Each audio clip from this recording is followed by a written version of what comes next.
स्वागत है आप सभी का मेरे YouTube चैनल माय क्लासरूम पर। आज हम नया चैप्टर शुरू करेंगे कृषि, और आज हम लोग इसका पहला पार्ट देखेंगे। तो चलिए शुरू करते हैं।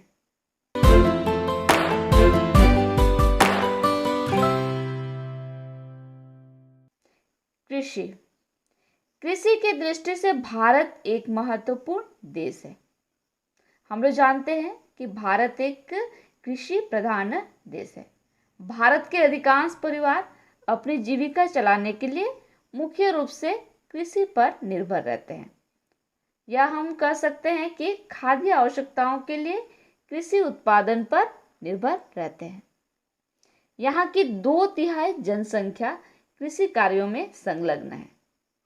मतलब एक बहुत बड़ी जनसंख्या कृषि कार्य में संलग्न है। ठीक है। कृषि को प्राथमिक क्रिया के अंतर्गत रखा गया है। यहाँ प्राथमिक क्रिया को हम लोग समझते हैं तो अर्थव्यवस्था को मुख्य रूप से 3 क्रियाओं में या 3 सेक्टर में बांटा गया है। प्राथमिक सेक्टर, द्वितीयक सेक्टर और तृतीयक सेक्टर। ये 3 क्रिया है, प्राथमिक सेक्टर, द्वितीयक सेक्टर और तृतीयक सेक्टर। प्राथमिक सेक्टर में कृषि, वानिकी, मत्स्य पालन, पशुपालन और खनन को रखा गया है। ये सब प्राथमिक क्रिया के अंतर्गत रखा गया है। द्वितीयक सेक्टर में जितने भी उद्योग है उसको इसमें रखा गया है, और तृतीयक सेक्टर में जितने भी सेवा कार्य, ठीक है, उसको इसमें रखा गया है। सेवा में जैसे हो गया बैंकिंग, ट्रांसपोर्ट या यातायात, मोबाइल सेक्टर, इंटरनेट इत्यादि, ये सबको तृतीयक सेक्टर के अंतर्गत रखा गया है। इससे क्लियर हो गया होगा कि कृषि प्राथमिक क्रिया के अंतर्गत आता है। कृषि से खाद्यान्नों की पूर्ति के साथ साथ उद्योगों के लिए कच्चा माल भी प्राप्त होते हैं। ठीक है। कृषि न सिर्फ हमारे लिए खाद्य की पूर्ति करता है, बल्कि उद्योगों के लिए कच्चा माल भी प्रदान करता है। जैसे कुछ उद्योग है, जैसे कपड़ा उद्योग। कपड़ा उद्योग के लिए कच्चा माल कपास है, और रेशम उद्योग के लिए रेशम कीट, और उसी तरह जूट उद्योग के लिए जूट है।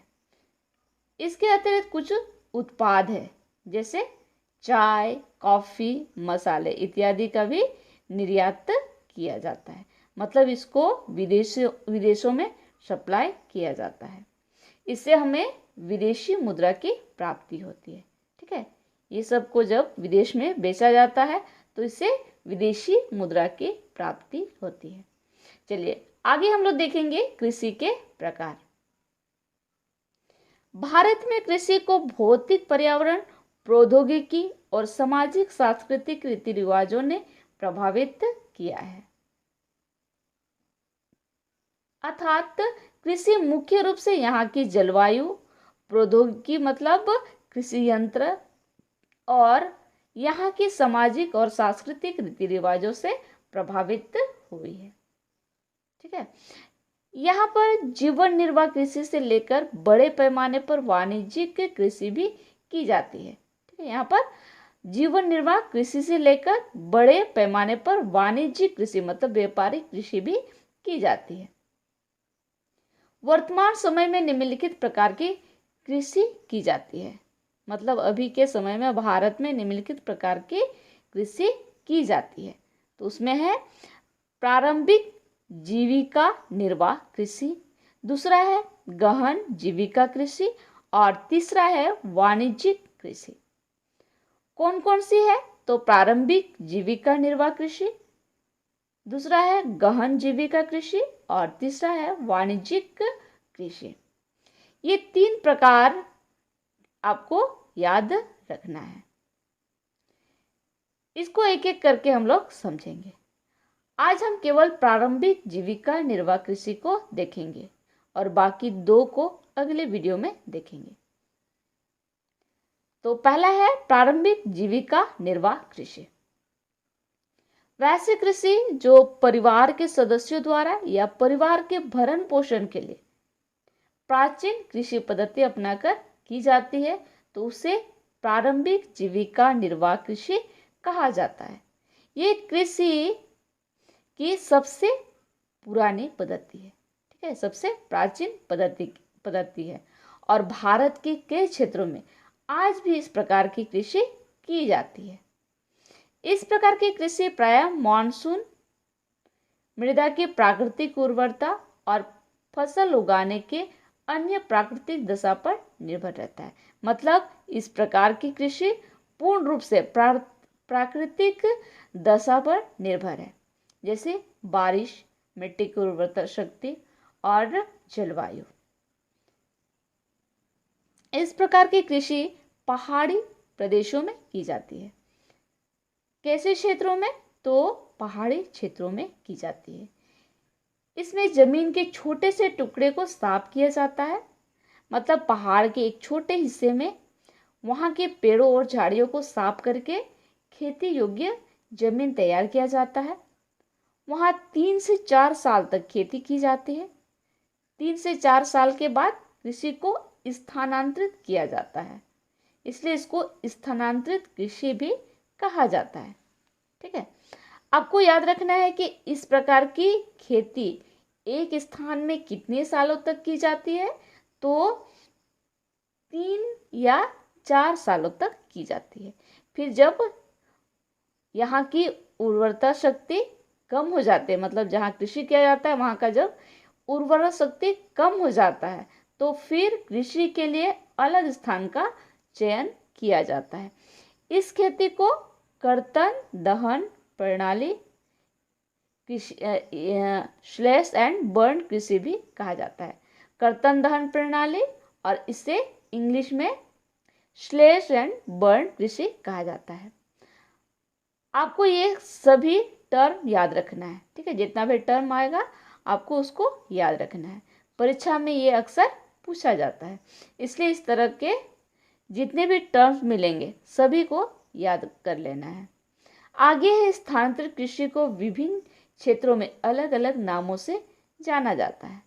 भारत के विभिन्न हिस्सों में कर्तन दहन प्रणाली या स्लैश बर्न कृषि को अलग अलग नामों से जाना जाता है और विदेशों में भी इसे अलग अलग नामों से जाना जाता है। ठीक है, हमारे देश में भी और विदेश में भी इसको अलग अलग नामों से जाना जाता है। तो यहाँ पर एक चार्ट है।